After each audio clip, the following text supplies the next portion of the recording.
میزان الاعمال یوم القیامہ، سورۃ الاعراف، تفسیر ابن کثیر۔ الحمدللہ رب العالمین، والصلاة والسلام علی اشرف الانبیاء وسید المرسلین سیدنا محمد وعلی آلہ واصحابہ اجمعین۔ اللہم صل علی سیدنا محمد وعلی آل سیدنا محمد کما صلیت علی ابراہیم وعلی آل ابراہیم فی العالمین انک حمید مجید۔ اعوذ باللہ من الشیطان الرجیم، بسم اللہ الرحمن الرحیم۔ والوزن یومئذ الحق، فمن ثقلت موازینہ فأولئک هم المفلحون، ومن خفت موازینہ فأولئک الذین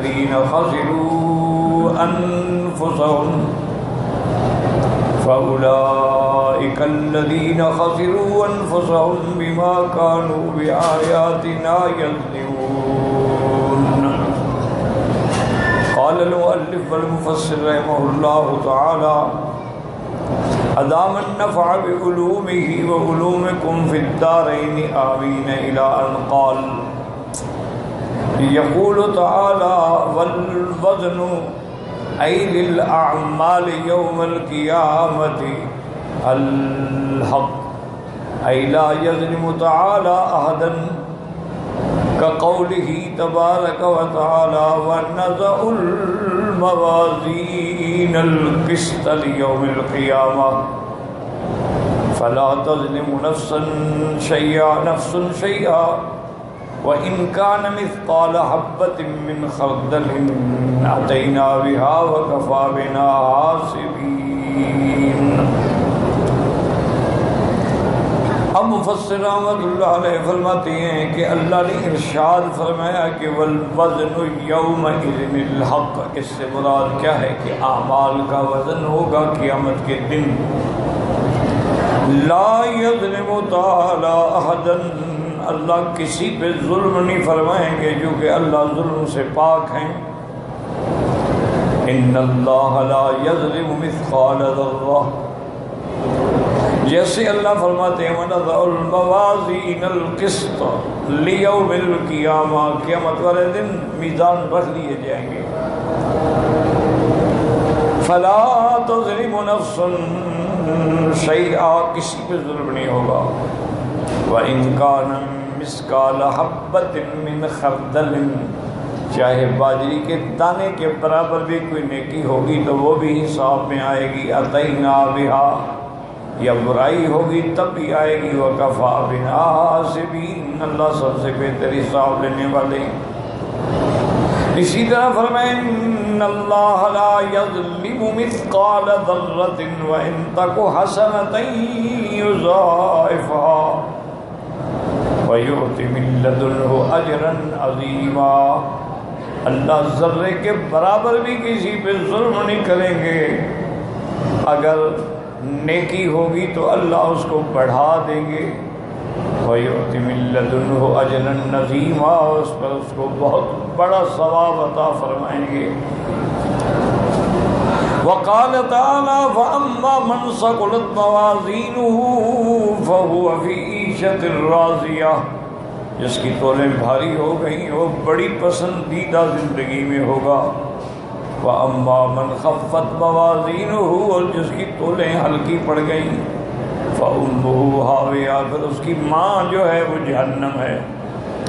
وَمَا أَدْرَاكَ مَا هِيَ، وہ ہاویہ کیا ہے؟ نار حامیہ، وہ سخت آگ جو ہے جلانے والی۔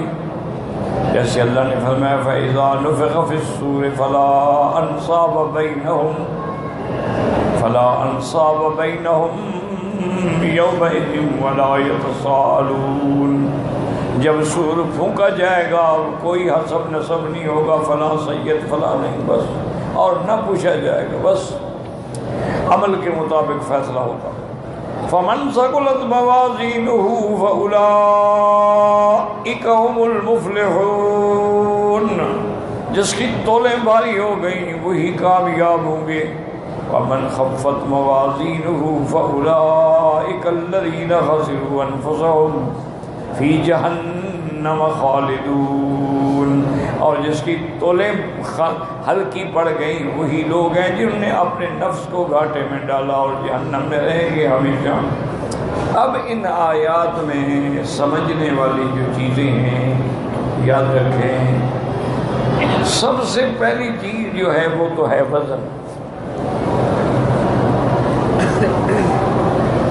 اور الحمدللہ ثم الحمدللہ ثم الحمدللہ مسلمان کے لیے تو کوئی مسئلہ ہی نہیں، قرآن نے کہہ لیا بس ہمارا ایمان ہے۔ حضور پاک رحمت دو عالم صلی اللہ علیہ وسلم نے فرما دیا، بس بات ختم ہو گئی۔ لیکن مشکل یہ ہوتی ہے کہ بعض باطل فرقے جو ہیں نا دنیا کے اندر، روافض ہیں، خوارج ہیں، معتزلہ ہیں، بے حد و حساب فتنے ہیں، تو ان لوگوں نے نعوذ باللہ ثم نعوذ باللہ یعنی اعتراض کیے ہیں کہ جی عجیب بات ہے کہ قیامت میں وزن ہوگا، ہزاروں سال گزر گئے، لوگ مر گئے، اعمال ختم ہو گئے، گناہ کرنے والے بھی مٹی ہو گئے، اب وزن ہوگا، کس بات کا وزن ہوگا؟ تو وہ نعوذ باللہ استہزاء کرتے ہیں کہ جی جو اعمال دنیا میں لوگوں نے کی ہیں کیا وہ کسی گٹھڑی میں باندھ کے رکھے ہوئے ہیں؟ اور ہزاروں سال گزر گئے، یعنی اس وقت تک تقریباً 6000 سال گزر چکا ہے اس دنیا کو وجود میں آئے ہوئے، تقریباً، باقی تو اللہ عالم۔ وہ کہتے ہیں کہ جی 6000 سال پہلے اگر آدم کے بیٹے نے قتل کیا تھا تو وہ جرم کوئی نہیں پکڑ کے رکھا ہوا ہے، کسی کولڈ روم میں پڑا ہوا ہے، فریزر میں پڑا ہوا ہے کہ نکال کے وزن کریں گے۔ نعوذ باللہ ثم نعوذ باللہ ثم نعوذ باللہ، وہ استہزاء کرتے ہیں۔ اسی طرح بعض باطل فرقے کہتے ہیں کہ جی یہ کہنا کہ میزان عمل ہوگا، نعوذ باللہ، اس سے تو خدا بند کریم کی جہالت نظر آتی ہے کہ اللہ نہیں جانتے اس لیے تولیں گے۔ بھئی وزن تو وہی کرتا ہے جس کو پتہ نہ ہو کہ یہ 20 کلو ہے یا 25 کلو ہے۔ جب آپ کہتے ہیں کہ اللہ ذرے ذرے کو جانتے ہیں پھر وزن کا کیا مطلب؟ دوسرا اعتراض وہ یہ کرتے ہیں کہ بھئی وزن کا معنی کیا ہے؟ وزن تو تب ہوتا ہے جب کوئی چیز نہ جانتا ہو۔ میں نہیں جانتا کہ بھئی اس کا وزن کتنے، میں نے کہا یاد ذرا وزن کر کے دو۔ میں نہیں جانتا کہ انگوٹھی 1 ماسے کی ہے یا 2 ماسے کی ہے، تو مجھے اس کا وزن کرو۔ لیکن جب اللہ ذرہ ذرہ جانتے ہیں کہ لا یخفی علیہ شیء فی الارض ولا فی السماء، اللہ کی ذات پر کچھ بھی چھپا ہوا نہیں ہے، زمینوں میں ہے یا آسمانوں میں ہے۔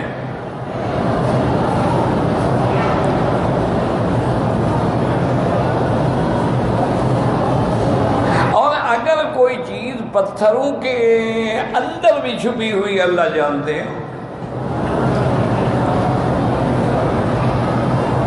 دیکھو نا کتنی مخلوق ہے جو سمندروں کے پانی کے اندر، دریاؤں کے پانی کے اندر زندہ رہتی ہے، اس کی زندگی پانی ہے، اور پھر اس مخلوق کی غذا بھی مختلف ہے۔ مگر مچھ کیا کھاتا ہے، اور اپنا بڑی وہیل مچھلی جو ہے وہ کیا کھاتی ہے، اور شارک جو ہے وہ کیا کھاتی ہے، اور دریائی گھوڑا جو ہے وہ کیا کھاتا ہے۔ ہر چیز کی خوراک الگ ہے، اور اللہ تعالیٰ نے ذمہ لے لیا ہے اپنی رحمت سے کہ ہر چیز کا رزق میرے ذمہ ہے۔ وہ دریا میں ہے، وہ خشکی میں ہے، پہاڑوں میں ہے، غاروں میں ہے۔ وما من دابۃ فی الارض الا علی اللہ رزقها، اللہ پر اس کا رزق۔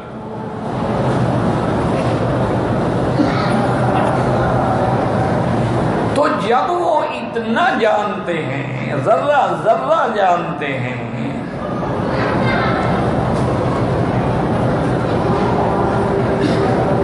اور انسان کسی بھی حالت میں ہو وہ جانتے ہیں، وَهُوَ مَعَكُمْ أَيْنَمَا كُنْتُمْ۔ اسی طرح اگر ہم نماز پڑھتے ہیں، اندھیری رات ہے، پتہ نہیں لگتا کعبہ ادھر ہے یا ادھر ہے، اور تو ہمیں حکم یہ ہے کہ ہم تحری کریں، کیا معنی کوشش کریں، سوچیں، دماغ لڑائیں، ستاروں کو دیکھیں، چاند کو دیکھیں، لیکن پھر بھی سمجھ نہ آئے تو جو ظن غالب ہے اس کے مطابق نماز پڑھ لیں۔ اب جب نماز پڑھ کے بیٹھے تو پتہ لگا کہ کعبہ تو پیچھے تھا،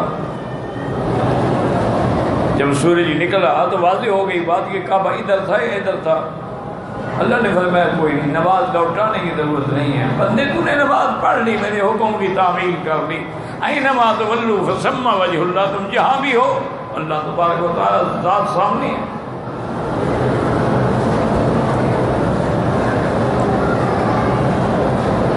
اسی طرح قرآن میں ہے کہ قد احاط بکل شیء علما، ہر چیز کو اللہ کے علم نے محیط ہے، ڈھانپا ہوا جانتا ہے، ذرا ذرا جانتا ہے۔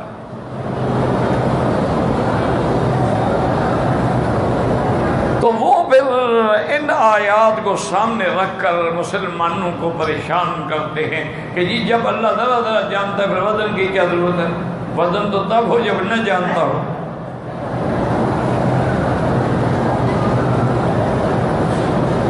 وہ کہتے ہیں کہ اصل میں وزن کا مقصد یہ ہے کہ عدل ہوگا، یہ نہیں کہ واقعی وزن ہوگا۔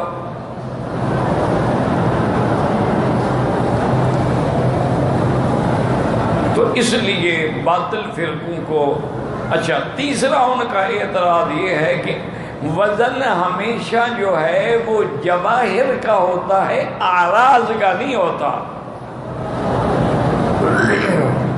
آسانی کے لیے یوں سمجھ لو، مثلا میرا تو وزن ہو سکتا ہے، جو بات میں کر رہا ہوں اس کا تو نہیں ہو سکتا۔ بات کا وزن کیسے کریں گے آپ؟ تو اس لیے وہ کہتے ہیں کہ جناب پھر وزن کیسے ہوگا کہ وزن جواہر کا ہوتا ہے اور اعمال گزر گئے، ختم ہو گئے، کچھ نہیں، اب تو اعراض ہیں۔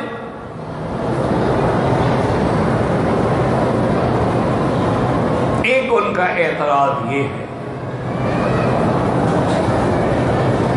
اور ایک ان کا اعتراض یہ ہے کہ قرآن پاک میں آتا ہے، کسی جگہ تو لفظ ہے میزان، کسی جگہ لفظ ہے والوزن،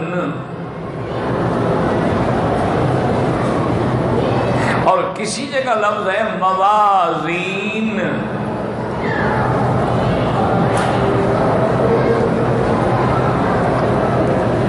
اسی لیے اللہ نے حکم دیا قرآن پاک میں وَالسَّمَاءَ رَفَعَهَا وَوَضَعَ الْمِيزَانَ أَلَّا تَطْغَوْا فِي الْمِيزَانِ وَأَقِيمُوا الْوَزْنَ بِالْقِسْطِ وَلَا تُخْسِرُوا الْمِيزَانَ۔ اللہ نے ہمیں بھی یہی حکم دیا ہے کہ ہم نے آسمانوں کو اٹھایا، زمینوں کو بنایا، پر میزان بھی اتارا دنیا میں کہ ہر چیز کا وزن ہو، کسی کے ساتھ ظلم نہ ہو، زیادتی نہ ہو۔ اور اللہ تبارک و تعالیٰ نے ان لوگوں کے لیے جو میزان میں تولنے میں کمی بیشی کرتے ہیں، بعض لوگ تھے نا جی لینے میں زیادہ لے لیا، دینے میں تھوڑا دے دیا، بعض لوگوں نے تو دو وزن رکھے ہوتے تھے کہ جب لینا ہو تو اس سے اور دینا ہو تو اس سے۔ ان کے لیے اللہ نے مطففین سورۃ اتاری کہ ویل للمطففین، ہلاکت ہے ان کے لیے جو تھوڑی سی چیز کا بھی لوگوں سے نقصان کر کے کھاتے ہیں۔ تطفیف کا معنی ہوتا ہے تھوڑی چیز چرانا۔ کیوں؟ آپ دیکھیں نا 1 کلو وزن کرنا ہو تو اس میں 2-4 تولے ہی آپ چرا سکتے ہیں، یہ تو نہیں کہ آدھا کلو چرا لیں، پھر کون لے گا؟ تو تطفیف کا معنی ہوتا ہے تھوڑی چیز کم کرنا۔ اور مطففین ہیں کون؟ الذین اذا اکتالوا علی الناس یستوفون، جب وہ لوگوں سے لیتی ہیں تو پورا پورا لیتے ہیں۔ یہاں ہے علی الناس، اصل میں ہے من الناس، لوگوں سے، علاوہ معنی من۔ وَإِذَا كَالُوهُمْ أَوْ وَزَنُوهُمْ، اگر وہ ماپ کے دیتے ہیں یا وزن کر کے دیتے ہیں، یخسرون، جب دیتے ہیں تو اس میں نقصان کرتے ہیں، تھوڑا دیتے ہیں۔ ان کے لیے کیا ہے کہ ویل، ہلاکت ہے ان کے لیے۔ اور بعض میں ویل اسم واد فی جہنم، جہنم میں وادی کا نام ہے۔ یہ تولوں میں اوپر نیچے کرنے والے جو ہیں اس جہنم میں ڈالے جائیں گے۔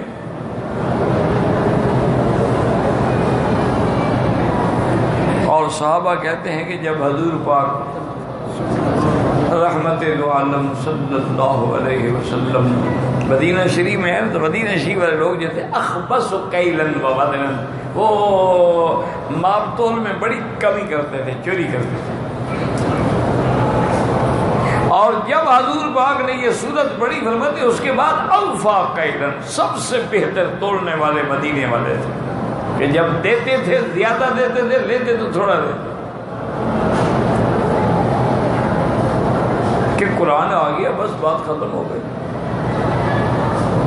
تو ایک تو مسئلہ یہ ہوا کہ کسی جگہ لفظ ہے میزان، کسی جگہ لفظ ہے والوزن، اور کسی جگہ لفظ ہے موازین۔ موازین تو جمع کا صیغہ ہے۔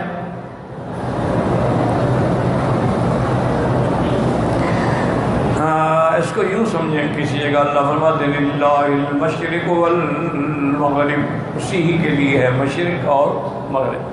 کسی جگہ فرماتے ہیں رب المشرقین ورب المغربین، وہ رب ہے دونوں مشرقوں کا اور رب ہے دونوں مغربوں کا۔ اور مشرقین، 2 مشرق، وہاں تھا نا 1 مشرق 1 مغرب، یہاں 2 مشرق 2 مغرب۔ اور تیسری جگہ میں رب المشارق والمغارب، وہ رب ہے تمام مشرقوں کا اور تمام مغربوں کا۔ اب کیا مانا، مشرق 1 ہے 2 ہیں یا 10 ہیں؟ اس لیے دشمن جو ہے نا وہ اعتراض کے لیے بہانے ڈھونڈتا ہے، دل میں کجی ہو نا جی، تو وہ پھر ایسی باتیں ڈھونڈتے ہیں۔ حالانکہ مسئلہ یہ ہے کہ اللہ نے فرمایا للہ المشرق والمغرب اور رب المشرقین، 2 مشرقین کیا مانا؟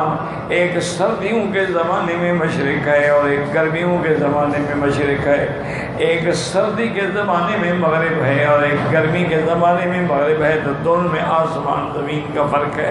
فرمایا اس کا بھی میں رب ہوں۔ اور جہاں فرمایا رب المشارق والمغارب، ہر ملک کی اپنی مشرق اور اپنی مغرب ہے، تو اس لیے اب مشرق بھی زیادہ ہو گئے، مغرب بھی تو سب کا میں رب ہوں۔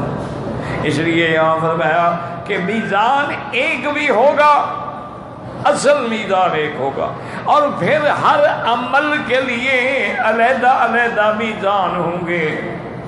کسی میں نمازیں تولی جائیں گی، کسی میں روزے تولے جائیں گے، اسی طرح گناہوں میں کسی میں شراب خوری تولی جائے گی، کسی کے اندر زنا کرنے والوں کے عمل تولے جائیں گے۔ تو اب کئی میزان ہو گئے۔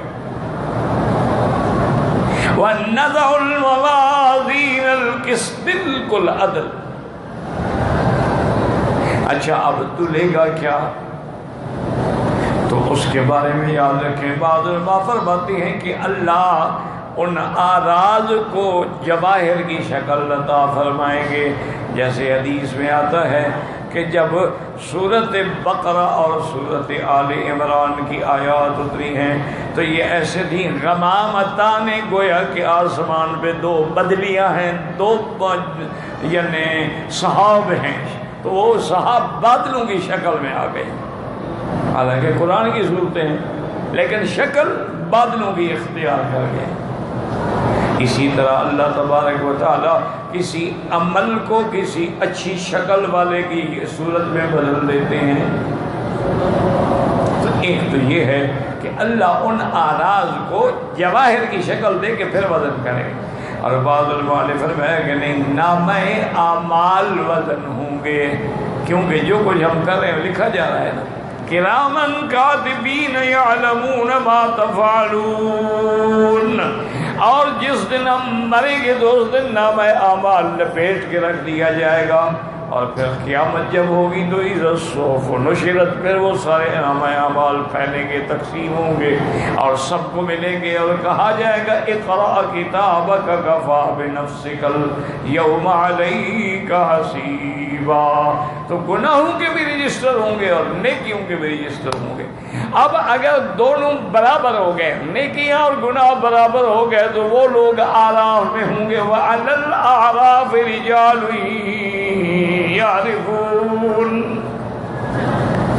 جنت اور جہنم کے درمیان میں جو جگہ وہ اعراف ہے۔ کیوں؟ نیکیاں زیادہ ہوں تو جنت میں جائیں، اگر برائیاں زیادہ ہوں تو جہنم میں جائیں، لیکن ابھی درمیان میں کھڑے انتظار کر رہے ہیں کہ اللہ کیا فیصلہ فرماتے ہیں۔ لیکن یاد رکھو اللہ کی رحمت سے وہ بھی جنت میں جائیں گے۔ تو اس لیے ہمیشہ یاد رکھیں کہ بعض علماء نے فرمایا کبھی کبھی اللہ اعراض کو شکل دے دیں گے، وزن کریں گے، اور کبھی رجسٹر وزن ہوں گے، کبھی نامہ اعمال وزن ہوں گے۔ تو اس لیے ہر چیز کا وزن ہوگا۔ باقی یہ جاننا کہ اللہ تو سب جانتے ہیں، لیکن بندے تو نہیں جانتے کہ آج جو میں پیر بنا ہوا ہوں، مولوی بنا ہوا ہوں، مدرس بنا ہوا ہوں، میرے اعمال کا قیامت میں کیا حشر ہے، اب سب سامنے آ جائے گا، کچھ بھی نہیں چھپا ہوگا، اب پتہ لگ جائے گا پیر صاحب کتنے پانی میں ہے اور مولوی صاحب کتنے پانی میں ہے۔ تو اس لیے کہ لوگ جان لیں، تم جان لو، اس لیے وزن ہوگا، یہ نہیں کہ اللہ کو پتہ نہیں ہے، اللہ کو تو پتہ ہے۔ یعرف المجرمون بسیماہم، حتیٰ کہ مجرم جو ہیں وہ تو اپنے چہرے سے پہچانے جائیں گے، علامتوں سے پہچانے جائیں گے، اور وہ ایسا دن ہوگا کہ کوئی حسب نسب رشتہ داری کام نہیں آئے گی۔ فلا انصاب بینہم یومئذ ولا یتساءلون۔ تو اب یاد رکھیں میزان بھی حق ہے، اسی طرح پل صراط جو ہے وہ بھی حق ہے، اور اسی طرح سور جو ہے وہ بھی حق ہے۔ سور 2 دفعہ پھونکا جائے گا، ایک دفعہ پھونکیں گے تو پورا عالم فنا ہو جائے گا، اور دوسری جگہ پھونکیں گے تو سارا عالم اپنی قبروں سے کھڑا ہو جائے گا، اور اس کے درمیان میں 40 سال کا وقفہ ہوگا۔ اور صحابہ نے حضور اس کی خدمت میں عرض کیا کہ یا رسول اللہ صلی اللہ علیہ وسلم، اب دنیا الحمدللہ اسلام پھیل گیا ہے، باہر کے وفد آتے ہیں، بڑے لوگ آتے ہیں ملنے کے لیے، آپ کے لیے ایک جوڑا تو ہم اچھا سا بنوا دیں نا کہ جب عید ہو، جمعہ ہو یا کوئی مہمان آئے تو پہن لیں۔ اور پھر میں خدا کے بندے، میں جوڑا کیسے پہنوں کہ اسرائیل جو ہے فرشتہ، اسرافیل جو ہے اس نے اپنے اس سور پہ منہ رکھا ہوا ہے، واضع فاہ رافع بصرہ الی السماء، اور آنکھیں اوپر اٹھائی ہوئی ہیں، متى یؤمر ینفخ، کب حکم ہوتا ہے کہ میں سور پھونکوں؟ تو جب پتہ کوئی نہیں ہے پھر کپڑے بنانے کی کیا ضرورت ہے؟ ہم کپڑے بناتے رہیں اور سور پھونک دیا جائے، چھوڑو، کیا جو زندگی ہے گزر رہی ہے۔ اس لیے یاد رکھیں 2 سور پھونکے جائیں، نفخ فی الصور فصعق من فی السماوات ومن فی الارض الا من شاء اللہ ثم نفخ فیہ اخری فاذا هم قیام ینظرون۔ جب سور پھونکا جائے گا تو سب پہ موت آ جائے گی، سب ختم۔ اچھا، خدا کی شان یہ ہے کہ سور میں کیا ہے کہ فرشتہ پھونک مارے گا، اس کی کیا وجہ ہے؟ تو یاد رکھیں علماء نے فرمایا کہ اسی پھونک میں، اسی سانس میں ہی تو ہماری زندگی ہے نا۔ ہم سانس لے رہے ہیں، وہ کہتے ہیں جی اب وہ سانس اکھڑ رہی ہے، آکسیجن لگاؤ، اب یہ آکسیجن بھی کام نہیں کر رہا، بس گیا۔ تو ہماری زندگی کا تعلق بھی تو دنیا میں اسی سانس سے ہے، تو اسی سانس سے ہمیں پھونک سے مارا جائے گا، اسی پھونک سے پھر اٹھایا جائے گا، تاکہ ہر جگہ جو ہے یہ۔ اچھا، دوسری بات یہ ہوتی ہے کہ اگر بھاری چیز ہو نا، بات سمجھو، مثلاً مثال کے طور پہ اس کو میں نے اٹھانا ہو تو اس کے لیے تو زور لگا کے اٹھاؤں گا نا، اور اگر معمولی سی مٹی پھونک مار دیتے آدمی اڑ جاتی ہے۔ اللہ نے فرمایا تمہارا مارنا بھی ایک پھونک ہے اور اٹھانا بھی ایک پھونک ہے، میرے آگے کیا مشکل ہے؟ انما امرہ اذا اراد شیئا ان یقول له کن فیکون فسبحان الذی بیدہ ملکوت کل شیء والیہ ترجعون۔ تو اس لیے یاد رکھیں، میزان بھی حق ہے اور سور بھی حق ہے اور پل صراط بھی حق ہے، اس پہ گزرنا بھی حق ہے، اور جنت بھی حق ہے، جہنم بھی حق ہے۔ اس لیے میرے مدنی سرکار دو عالم صلی اللہ علیہ وسلم جب صبح کو اٹھتے تو یہ آیت تلاوت فرماتے، آسمان کی طرف نظر فرماتے، ان فی خلق السماوات والارض، اور آیت پڑھنے کے بعد فرماتے اللہم انت قیم السماوات والارض ومن فیہن، اللہم انت الحق ووعدک الحق ولقاؤک حق والجنت حق والنار حق والنبیون حق ومحمد صلی اللہ علیہ وسلم حق۔ حضور خود اعلان فرماتے روز، یا اللہ جنت بھی حق ہے، جہنم بھی حق ہے، انبیاء بھی حق ہے، مدنی پاک کی رسالت بھی حق ہے۔ تو اس لیے فرمایا کہ والوزن یومئذ الحق، اور میزان جو ہے وہ بھی ہر حال میں حق ہے۔ اب فرماتے ہیں مفسر رحمۃ اللہ علیہ والذی یوضع فی المیزان یوم القیامۃ قیل الاعمال، کہ قیامت والے دن یعنی کیا تولا جائے گا؟ بعض علماء کہتے ہیں کہ اعمال کو، وَإِنْ كَانَتْ أَعْرَاضًا إِلَّا أَنَّ اللَّهَ تَعَالَىٰ يُقَلِّبُهَا يَوْمَ الْقِيَامَةِ حِسَابًا، اللہ ہمارے ان قول افعال کو جسم کی شکل میں بدل دیں گے، ان کا وزن ہوگا۔ قال البغوی روانہ وهذا عن ابن عباس كما جاء في الصحيح ان البقر والعمران ياتيان يوم القيامة كأنهما غمامتان أو غيابتان او فرقان من طیر صواف۔ سورۃ البقرہ اور سورۃ آل عمران قیامت میں آئے گی ایسے جیسے بدلیاں ہوں، یا ایسے ہوگا کہ جیسے بہت بڑے پرندوں کی ٹولی ہو جو سایہ کر کے کھڑی ہو۔ ومن ذلك في الصحيح قصة القرآن وأنه يأتي صاحبه في سورة شاب شاهب اللون، اور اسی طرح فرماتے ہیں مفسر صحیح کے اندر یہ قصہ بھی آیا ہے، قصہ قرآن کے بارے میں، کہ وہ اپنے پڑھنے والے کے پاس آئے گا ایک خوبصورت جوان کی شکل میں، رنگ چمکدار، ویقول من انت، پوچھے گا کون؟ ویقول ان القرآن الذی یسرت لیلک وطمأنت نہارک، میں قرآن ہوں، تیرے پاس شکل میں آیا ہوں جس کے پڑھنے کے لیے تو نے راتوں کو جاگتا رہا اور دن کو تم بھوکے رہے اور روزے رکھتے رہے، آج میں تیرے پاس آیا ہوں۔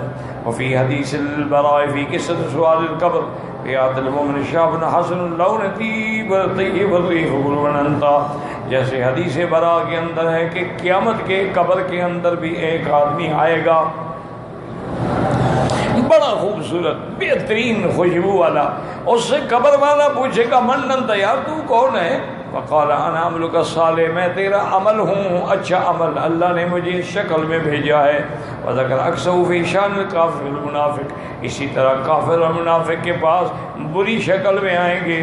وقیل یوزن کتاب الاعمال کما جاء فی حدیث البطاقہ، اور بعض علماء کہتے ہیں کہ ہمارے اعمال نامے جو ہیں وہ تولے جائیں گے جیسے حدیث البطاقہ کے اندر ہے کہ پھر رجل الذی یؤتی بہ ویضرب فی کفۃ تسعون سجلا کل سجل مد البصر، ایک آدمی کو لایا جائے گا اور اس کے پلڑے کے اندر 99 رجسٹر ہوگا، لو جہاں تک نظر پڑتی ہے، لیکن ثم یؤتی بتلک البطاقۃ، پھر ایک چھوٹی سی پرچی لائی جائے گی، بذلک فی لا الہ الا اللہ، فیقول یا رب وما هذه البطاقۃ وما هذه السجلات، وہ کہے گا یا اللہ اب کیا میزان کرنا ہے، ادھر میرے گناہوں کے دفتر ہیں اور نیکی کی ایک پرچی ہے۔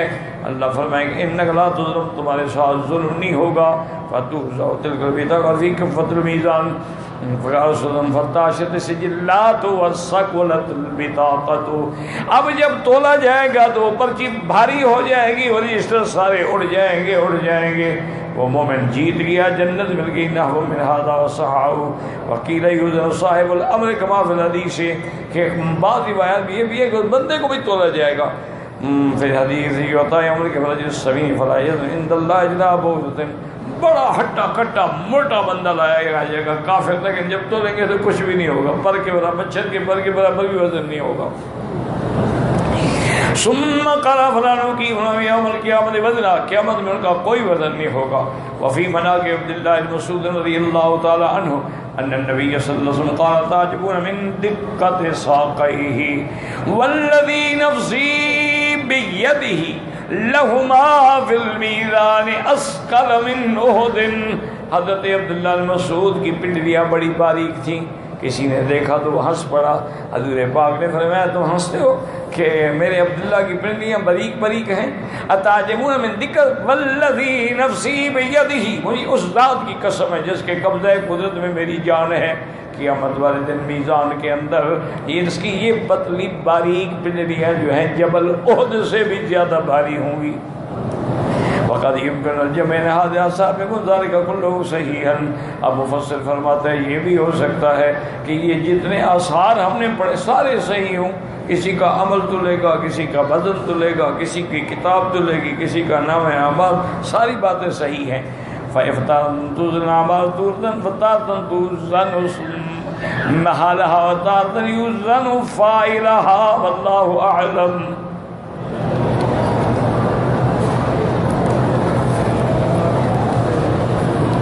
اللہ اللہ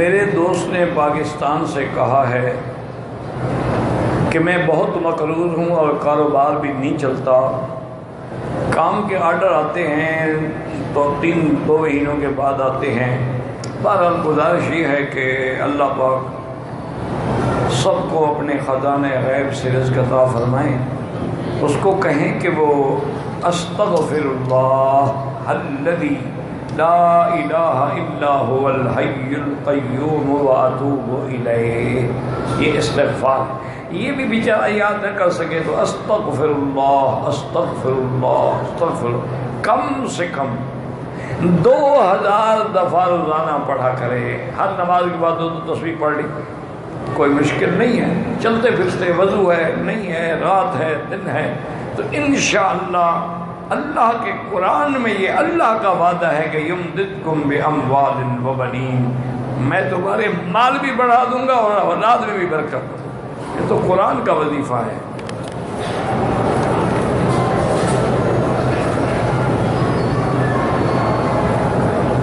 ہم نے ایئرپورٹ پشاور اسلام آباد لائلوی کی وجہ سے نقاب بھی چہرے پر ڈال دیا، کچھ دیر بعد پتہ چلا کہ چہرہ کھلا رکھنا ہے، بہرحال اس نے گھنٹہ 2 گھنٹہ آدھا گھنٹہ کپڑا چہرے پہ ڈال، کچھ نہیں ہوتا، کوئی بات نہیں، ویسے 2-4 ریال خیرات کر دو، احتیاط اسی میں ہے۔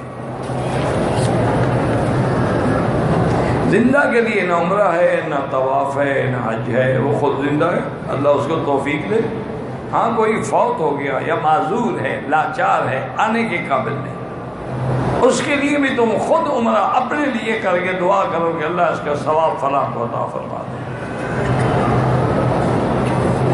طواف کے دوران میں نظر نیچے ہو، کعبہ شریف کی طرف نہ دیکھتا رہے،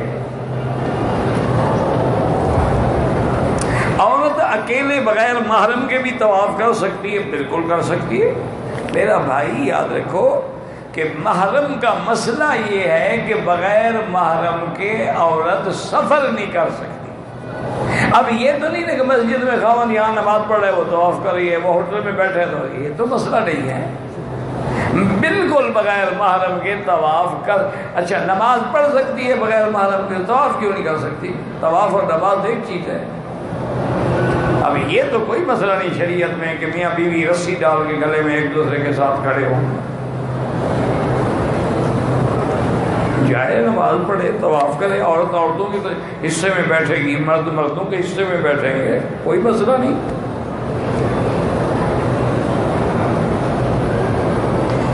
اگر ایک آدمی غریب ہے اس کو ہم اتنی زکوٰۃ نہ دو کہ وہ خود زکوٰۃ دینے والا بن جائے. مثلا زکوٰۃ ہے 50,000 روپے پر، اس کو 50,000 دے دو تو پھر خود زکوٰۃ دینا بیچارہ. تو اس لیے اور اس کا علماء نے ایک حد بھی لکھا ہے. مثلا اسی ایک بندے کو نہ دو، کچھ اس کے دے دو، بیوی کو دے دو، اس کے بیٹے بچی کو دے دو، پھر وہ اپنی اکٹھی کرے، کچھ کرے جیسے کرے.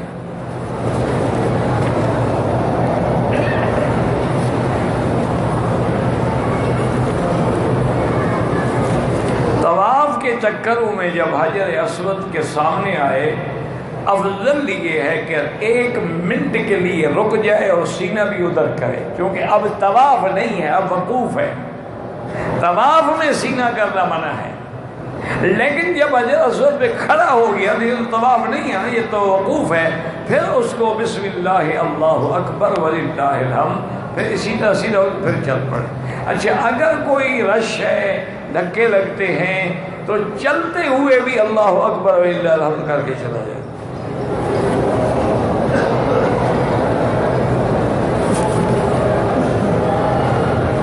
اگر کوئی آدمی اپنے جوتے کپڑے میں باندھ کے کمر پہ باندھ لیتا ہے اور پھر طواف کرتا ہے، کوئی حرج نہیں، کوئی مسئلہ نہیں. بس ایک خیال کیا کرو کہ خدا نہ خواستہ کیا جوتے میں کوئی گندگی تو نہیں لگی ہوئی، کوئی پلید چیز تو نہیں لگی ہوئی، پھر تو آپ اس کے ساتھ نہیں رکھ سکتے نا. اگر وہ ٹھیک ہے، صاف ہیں، بالکل باندھ لیں، بالکل کوئی مسئلہ. آج کل تو ویسے بھی ہر چیز لوگوں نے کمر پہ لٹکائی ہوتی ہے نا. آج کل تو ایک نیا رواج ہے کہ بھئی وہ رسی باندھ دیتے ہیں اور جوتے بھی اسی میں، اور نعوذ باللہ کتابیں بھی اسی میں، طواف کی دعائیں بھی اسی میں، اور بعض جاہل تو قرآن بھی اسی میں. انا للہ و انا الیہ راجعون. بہرحال جوتے ساتھ طواف ہو سکتا ہے. میرا بھائی گزارش یہ ہے کہ یہاں پر جتنے ائمہ کرام ہیں یا قاضی ہیں یا مفتی ہیں، وہ امام احمد بن حنبل رحمۃ اللہ علیہ کی فقہ پہ عمل کرتے ہیں، اسی پہ فتویٰ دیتے ہیں، یعنی وہ حنبلی ہیں. 4 اماموں سے وہ بھی باہر نہیں، اور 4 امام جو ہے وہ حق ہیں. اور اسی طرح یاد رکھیں کہ وتر جو ہیں وہ حدیث مبارک میں، اس میں تو شبہ ہی نہیں ہے نا کہ وتر 3 رکعت ہے. لیکن حنفیہ کے نزدیک، امام ابو حنیفہ رحمۃ اللہ علیہ کے نزدیک وتر واجب ہے، یعنی اگر رہ جائے تو اس کو دوبارہ قضا کرنا پڑے گا. اور امام احمد بن حنبل رحمۃ اللہ علیہ کے نزدیک وتر سنت ہے، پڑھیں گے تو ثواب ہے. اگر خدا نہ خواستہ کسی دن نہیں بھی پڑھا تو کوئی حرج نہیں. ایک مسئلہ تو یہ سمجھیں. دوسرا مسئلہ یہ سمجھیں کہ وتر کی ہر حال میں 3 رکعت ہے. اگر وتر 3 رکعتیں نہ ہوتے تو حضور سورتوں کی تعلیم کیوں دیتے کہ پہلی رکعت میں سبح اسم ربک الاعلی، اور دوسرے میں قل یا ایھا الکافرون، اور تیسری رکعت میں قل ھو اللہ احد. جب ہے 1 رکعت تو 3 سورتوں کے بتانے کی کیا ضرورت تھی؟ پھر تو صرف ایک سورت بتاتے نا. تو اب سمجھیں مسئلہ کیا ہے جس میں لوگ خام خواہ لڑتے ہیں، حالانکہ یہ لڑنے والی باتیں ہی نہیں ہیں، یہ مستحبات ہیں۔ بعض ائمہ یہ کہتے ہیں کہ 2 رکعت پڑھ کے سلام پھیر کے پھر کھڑے ہو کے 1 رکعت پڑھو، لہذا وتر 1 رکعت ہو گیا۔ اور بعض ائمہ فرماتے ہیں کہ نہیں، 3 رکعت ملا کے پڑھو، درمیان میں سلام نہ پھیرو، آخر میں جا کے سلام پھیرو، جیسے مغرب کی نماز پڑھتے ہو۔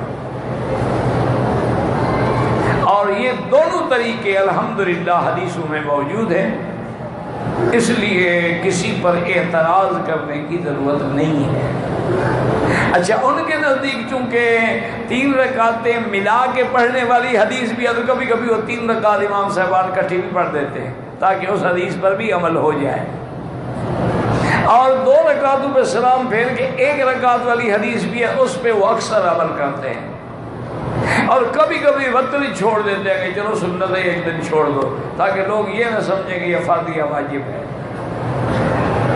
لیکن بہرحال حنفی مسلک میں وتر واجب ہیں، ہر حال میں پڑھیں۔ اگر کسی دن امام نے قنوت چھوڑ دی ہے تو حنفی مسلک میں قنوت واجب ہے، آپ کو دوبارہ پڑھنے پڑیں گے وتر۔ سمجھ آ رہی ہے بات؟ اور باقی جھگڑا بالکل نہ کریں، ائمہ کے ساتھ وتر پڑھیں، جیسے وہ پڑھ رہے ہیں اسی طرح بھی پڑھ لیں، کوئی حرج نہیں ہوتا، کوئی کفر اسلام کی جنگ نہیں ہے۔ جیسے ان نے 2 رکعت میں سلام پھیرا، پھیر دو، کھڑے ہو گئے کھڑے ہو جاؤ، انہوں نے دعا کی کھڑے ہو گئے تو بھی دعا میں شریک ہو جاؤ، کوئی مسئلہ نہیں۔ تو یہ ساری باتیں جو ہیں یہ مستحب کے درجے میں ہیں، جیسے رفع یدین ہے یا آمین بالجہر، یہ مستحب ہیں، نہ فرض ہیں نہ واجب ہیں۔ یہ تو بلا وجہ ہم مسلمانوں کو لڑاتے ہیں، اللہ ہمیں بھی اور ان لوگوں کو بھی جو تعصب کرتے ہیں ہدایت دے۔ اعتدال کا زمانہ ہے، لوگوں کو جوڑنے کا زمانہ ہے، نہ کہ توڑنے کا زمانہ ہے۔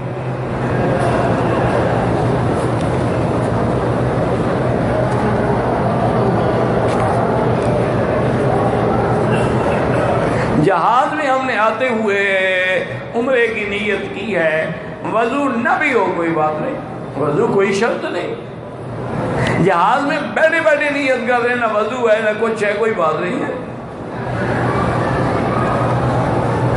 دین تو بڑا آسان ہے، کچھ مولویوں نے مشکل کر رکھا ہے۔ دیکھو نا جی، اگر مثلاً آپ جہاز میں آئے اور سامان آپ کا وزن ہو گیا، احرام کی چادریں بھی چلی گئیں، کوئی بات نہیں، جہاز میں بیٹھے بیٹھے قمیص اتار دو، بنیان اتار دو، سلوار میں بیٹھے رہو، اسی قمیص کو کندھے پہ ڈال کے بیٹھ جاؤ اور لبیک اللہم لبیک لبیک لا شریک لک لبیک لبیک بعمرۃ، نہ غسل کرو نہ وضو کرو نہ کچھ کرو، جب جدے اترو سامان مل جائے تو چادریں بنو، کوئی مسئلہ ہی نہیں۔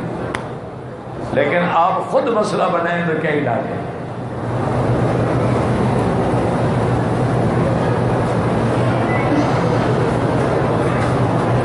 صفا کے 7 دور کے بجائے میں نے 6 چکر کر کے اس طرح پھروا دیا، کوئی دم نہیں، چونکہ اکثر چکر آپ نے کر دیے، لیکن احتیاط اسی میں ہے کسی وقت 1 چکر پورا کر لو۔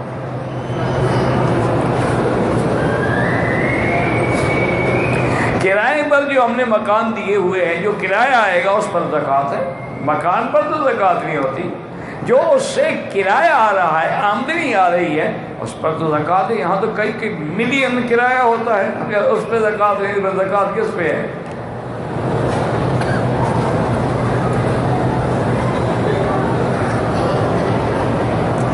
جو مکان اپنے رہنے کے لیے اس پہ زکوٰۃ دیا۔ آج کل لوگ ڈاکٹر ذاکر نائک کو سنتے ہیں، اچھا کرتے ہیں، کہتے ہیں کہ بڑے غیر مسلموں کو مسلمان کر دیا، الحمدللہ شکر کرو۔ اگر واقعی یہ حقیقت ہے، باقی تو اللہ جانتا ہے نا، آپ یا میں تو نہیں جانتے۔ وہ ایک دفعہ پرانی بات ہے، ایک قوری صاحب مجھے ملے ایئرپورٹ پہ، ہم اکٹھے ہو گئے اتفاق سے، کیونکہ آگے اس نے بھی جہاز پکڑنا تھا، میں نے بھی، اس نے اپنے ملک کا پکڑنا تھا، میں نے سعودی عرب کا پکڑنا۔ تو انہوں نے کہا کہ جی الحمدللہ الحمدللہ، اس دورے میں فقیر نے جو درس دیے اور مجالس سے ذکر کی اور تقریریں کی ہیں، اس سے اللہ کا بہت بڑا شکر ہے کہ 200 بندہ مسلمان ہوا ہے۔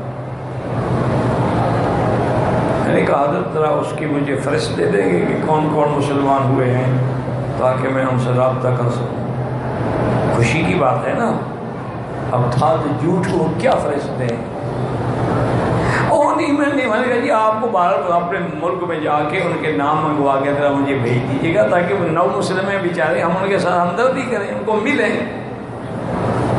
تو بعض اوقات یہ باتیں بھی ہوتی ہیں، لیکن خدا کرے صحیح ہو۔ ہمیں تو خوشی ہے کہ اگر اللہ نے اس کے ذریعے سے لوگوں کو اسلام سکھایا ہے، بڑی اچھی بات ہے، اس میں جھگڑے کی کیا بات ہے؟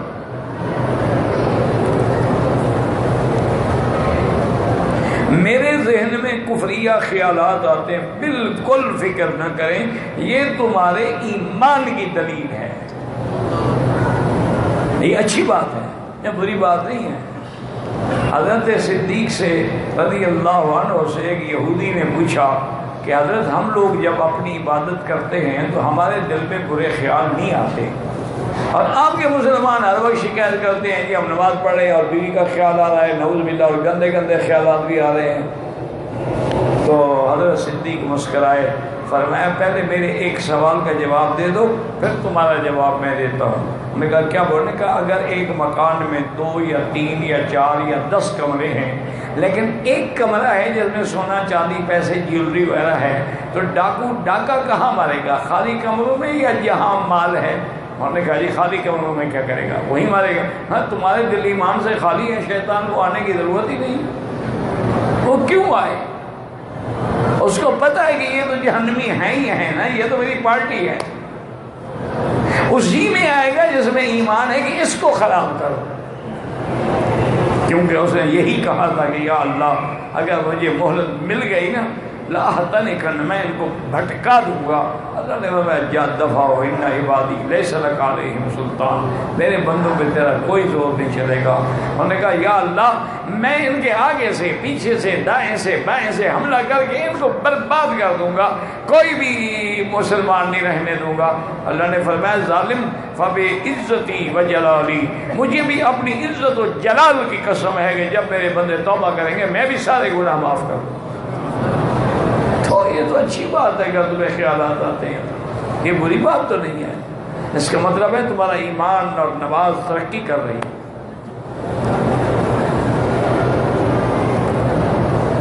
اور جتنے خیال آئے نا آنے دو۔ اچھا ایک بزرگ نے ایک لکھا، ان کا ایک تجربہ ہے ایسے، یہ مسئلہ کوئی نہیں، انہوں نے لکھا کہ اگر نماز پڑھتے ہوئے مثلا برا خیال آیا ہے نا، سلام پھر کے 2 رکعت پھر شروع کر دو، پھر اس میں خیال ہے پھر سلام پھر کے پھر 2 رکعت، شیطان خود بھاگو گیا یار یہ تو گردن نہیں چھوڑتا۔ وہ ہے نا کہ حضرت جیلانی کا واقعہ ہے یا کسی اللہ والے کا کہ ان کی رات کو نیند نہیں کھلی، تہجد نہیں پڑھ سکے، تو سارا دن روتے رہے اور نفلیں پڑھتے رہے۔ دوسری رات جب آئی تو تہجد سے بھی 15 منٹ پہلے ایک آئی، آدمی آ کے اٹھایا، حضرت اٹھیں تہجد کا وقت ہو گیا ہے۔ دیکھا تم میرے گھر میں کون آ گئے؟ شیطان ہو؟ نے کہا انہوں نے کہا تم شیطان ہو کے اٹھانے آئے ہو؟ اور نے کہا میں نے کہا بہتر ہے یہ تہجد ہی پڑھ لے، ورنہ سارا دن نفلیں پڑھ کے میری جان مار ڈالے گا، یہی 8 رکعت بہتر ہے، تم نے تو 200 رکعت پڑھ لی دن میں، اس سے تو بہتر ہے نا۔ تو اس لیے ہمیشہ یاد رکھیں کبھی کبھی شیطان کو مار دیا کریں، قرآن پڑھیں، نیند آ رہی ہے منہ پہ پانی مار کے پھر پڑھنا شروع کر دیں تاکہ اس کی گردن توڑ ڈالیں جیسے تمہاری وہ گردن توڑنا چاہتا ہے۔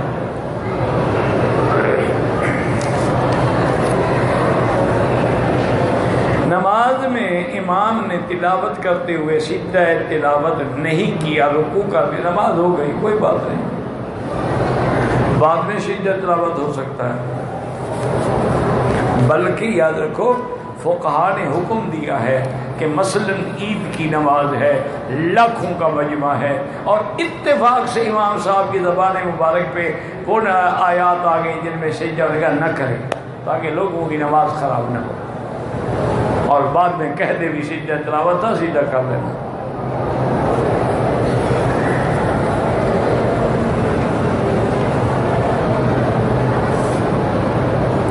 کہتے ہیں جی کہ اگر ایک عورت کی عادت 3 دن ہے، 3 دن کے بعد پاک رہتے ہوئے چوتھے دن پھر خون آ جاتا ہے تو وہ خون ہے، حیض کے دن ہے، وہ درمیان میں جو 3 دن نہیں آیا وہ حیض کے دن شمار ہوں گے، پاک نہیں ہو گئی وہ۔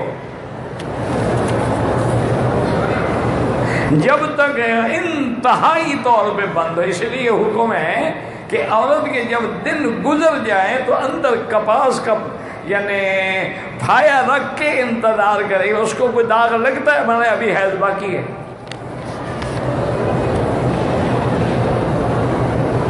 کہتے جی کہ غصے کو اور چڑچڑا پن جو ہے اس کو ختم کیسے کریں؟ لا حول ولا قوت الا باللہ العلی العظیم، اسی طرح اعوذ باللہ من الشیطان الرجیم، یہ زیادہ پڑھا کریں، انشاءاللہ ٹھیک ہو جائے گا۔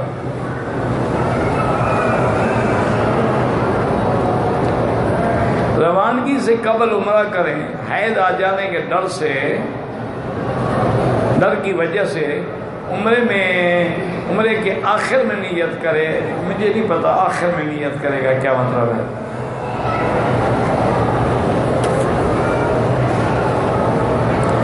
میں مکے میں رہتا ہوں، ریاض گیا تھا، اگر کام کے لیے گئے تھے تو پھر تو دم نہیں، مطلب واپسی پہ آپ کو احرام باندھ کے آنا چاہیے کہ میقات ہے۔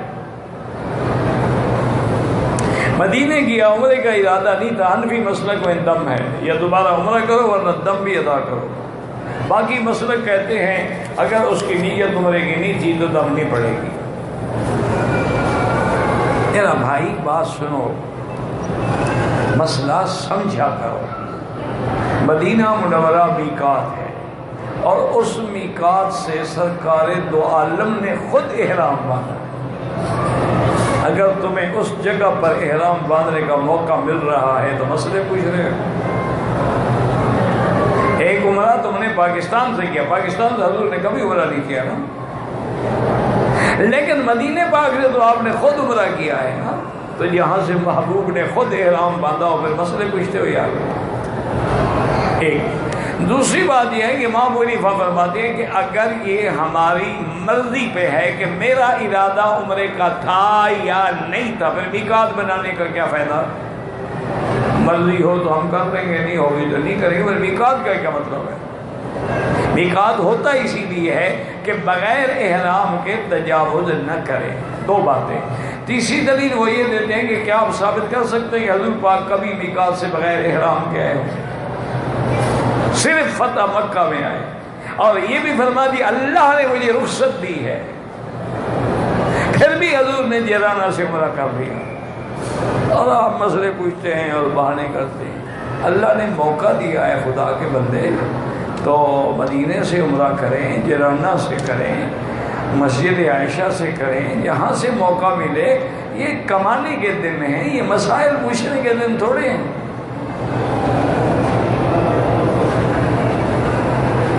طواف کے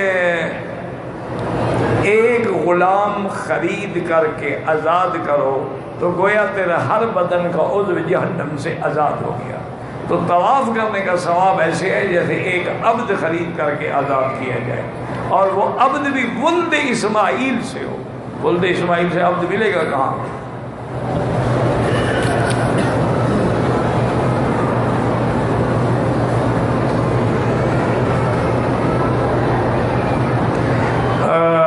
میری ماں نے 8 سال پہلے حج کیا تھا، صفا مروا پر صفا کے دوران غلط فہمی کے چلتے ایک چکر پورا نہ کیا، آدھے راستے سے ماشاءاللہ بہت جلدی مسئلہ پوچھنے آ گئے ہو۔ کوئی حاضر نہیں جناب، زیادہ چکر صحیح ہو گئے۔ وہ جو مسئلہ ہے نا کعبہ نظر آ گیا، وہ مانا ہے کہ صفا کی پہاڑی پہ اتنا چڑھو جہاں سے کعبہ نظر آ جائے، یہ نہیں کہ چوٹی پہ پہنچو، وہ یہ مسئلہ ہے، یہ نہیں کہ چکروں میں کعبہ نظر آ جائے تو بند کر دو، السلام علیکم، آدھے چکر سے نظر آ جاتا ہے۔ بہرحال ہو گیا، کچھ نہیں ہے۔ رمضان المبارک میں انشاءاللہ آپ دعا کریں گے، اللہ صحت دیں گے، تو بیان جو ہے نا جی وہ صبح کی نماز کے فوراً بعد ہوگا۔ باب ملک فہد سے جو راستہ جا رہا ہے نیچے گراؤنڈ میں، اسی پہ چلتے جائیں، پھر آگے جا کے دائیں ہاتھ پہ دیکھیں گے درس ہوگا، لیکن وہ عربی میں ہوگا، اردو میں نہیں ہوگا انشاءاللہ۔ ہم 14 دن کے لیے آئے ہیں، 4 دن یہاں ہیں اور 5 دن مسافر ہیں، آپ قصر پڑھیں گے۔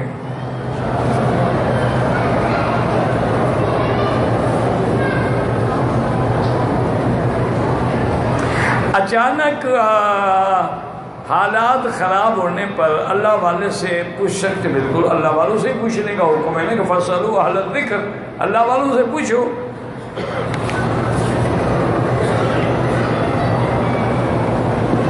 بہرحال خواب کا مجھے پتہ نہیں لگتا، تو کسی عالم سے پوچھ لیں۔ علمی ترقی کے لیے رب اشرح لی صدری ویسر لی امری واحلل عقدۃ من لسانی یفقہوا قولی رب زدنی علما رب زدنی علما رب زدنی علما، یہ پڑھا کرو۔ صلاۃ التسبیح بالکل جائز ہے، حدیث ضعیف ہے لیکن فضائل میں تو ضعیف حدیث جو ہے علماء تسلیم کرتے ہیں، اس لیے کوئی نہ پڑھے اس کی مرضی، اور نہ بالکل جائز ہے۔ استقبال کا معنی یوں کھڑے ہونا، استلام کا معنی اشارہ کرنا۔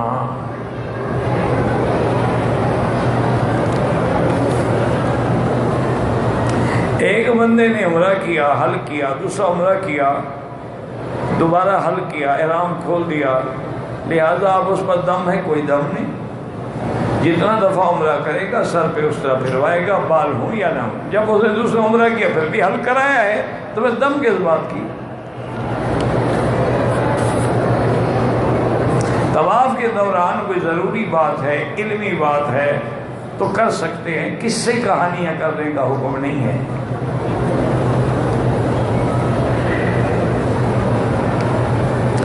اگر عمرے کے طواف میں سینہ کرے کعبے کی طرف تو طواف باطل ہو جائے گا، پھر پیچھے ہٹ کے شروع کرے، کیونکہ طواف نماز کے حکم میں ہے۔ جیسے نماز میں کعبے سے سینہ پھر جائے یا پشت ہو جائے، ایک قدم پیچھے ہٹ کے پھر شروع کر دیں۔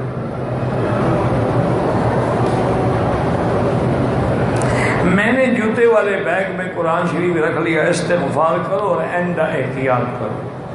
دیکھو نا، میں نے ابھی پہلے کہا تھا، بات نکل آئی نا، نہیں کرتے احتیاط۔ اور بعض نوجوان تو نعوذ باللہ جوتے پڑے ہو نا اس کے اوپر قرآن رکھ دیتے ہیں۔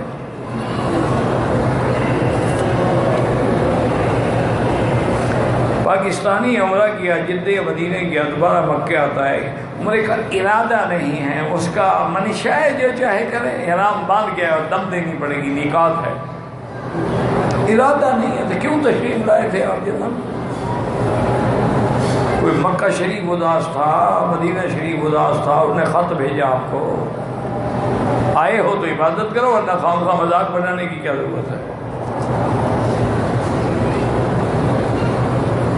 کہتا ہے جی کہ پشتون کے لیے وظیفہ دیں، پشتون پتہ نہیں کیا، مجھے سمجھ نہیں آئی کیا بات ہے۔ عصر کے بعد طواف کیا، کسی وجہ سے عصر 6 بجے 2 رکعت طواف پڑھا، بہرحال عصر کے بعد بھی 2 رکعت پڑھ لے تو جائز ہے، لیکن افضل یہ ہے کہ مغرب کے بعد پڑھے۔ اچھا، رشتوں کے لیے، میں نے کہا پشتون کے لیے کیا ہے بھائی؟ رشتوں کے لیے سب سے بہتر عمل جو ہے، لڑکی خود یا والدین اول آخر درود شریف جو نماز میں پڑھتے ہو، اور سورۃ الرحمن 3 دفعہ پڑھ کے روزانہ دن میں رات میں جب موقع ملے دعا کرو تو انشاءاللہ 11 دن کے اندر اندر رشتہ ہو جائے، کیونکہ سورۃ الرحمن جو ہے یہ عرائس القرآن ہے، یہ قرآن کی دلہن ہے، اس کے پڑھنے سے الحمدللہ رشتے ہو جاتے ہیں، اللہ کی شان ہے۔ کیوں جنت میں بھی تو پھر حوریں ملیں گی نا، یہ جب پڑھیں گے تو یہاں بھی حور مل جائے گی، اور اس کے بعد یہ ہے کہ اگر لڑکا پڑھے گا تو حور ملے گی، لڑکی پڑھے گی تو خاوند ملے گا۔ سفر میں شدید عذر کی وجہ سے نماز مغرب کس وقت تک مؤخر کر سکتے ہیں؟ جب تک کہ شفق احمر، وہ سرخی جو ہے وہ ڈوب نہ جائے، اس وقت تک مغرب کا وقت ہے۔ جب سرخی ڈوب جائے تو ابھی عشاء کا وقت شروع ہو گیا. 15 دن کے لیے 18 دن ہے، 5 دن مکے میں، 9 دن مدینے میں، 4 دن مکے. مسافر ہیں آپ، نماز قصر پڑھیں گے. جب تک ایک جگہ 15 دن کے قیام کی نیت نہ ہو آدمی مسافر ہوتا ہے. آدمی عمرے کے بعد جو احرام کھولنے کے لیے لوگ ٹک لگاتے ہیں، دم پڑ جاتی ہے.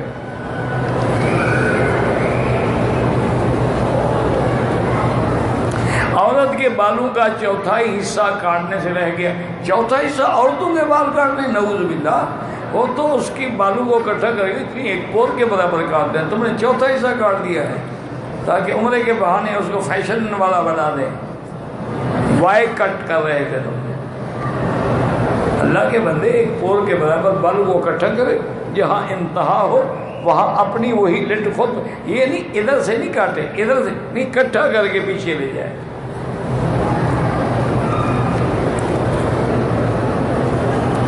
احرام کی حالت میں اپنے بیگ میں کوئی چیز ڈھونڈنے کے لیے ہاتھ ڈالا، خوشبو لگ گئی، کوئی آدمی 2-4 یار خیرات کر دو. میں بچوں کو لے گیا جہاز میں، واش روم میں، تو میں نے بھی صابن سے ہاتھ دھویا، 2-4 یار خیرات کر دو. عصر کے بعد طواف کر کے اگر 2 رکعت پڑھو جائز ہیں. افضل یہ ہے کہ مغرب کے بعد پڑھو، چونکہ ایک حدیث ہے میرے مدنی کی کہ لا صلاۃ بعد العصر حتی تغرب الشمس، عصر کے بعد کوئی نماز نہیں جب تک سورج ڈوب نہ جائے. اگر 2 یا 3 طواف عصر کے بعد کریں تو 2 رکعت بعد مغرب کے پڑھ لیں. سر پہ اسرا پھروانا افضل ہے، مشین پھروائیں، جائز ہے اگر مشین میں بال آئیں. لیکن اگر بال ہی اتنے ہوں گے جو مشین میں نہ آئیں. ایک آدمی پوچھ رہا تھا کہ جی میں نے کل عمرہ کیا اس طرح پھروایا تھا، آج عمرہ کیا تو بال کینچی سے کٹوائے. اب یہ مسئلہ خود سمجھو کہ بھی جب کل اس طرح پھروایا تھا تو کون سے بال تھے جو تم نے کینچی سے کٹوائے ہیں؟ انا للہ. اور کینچی ایسے لگا دی ہوگی نا، بس کینچی سے ہو گیا.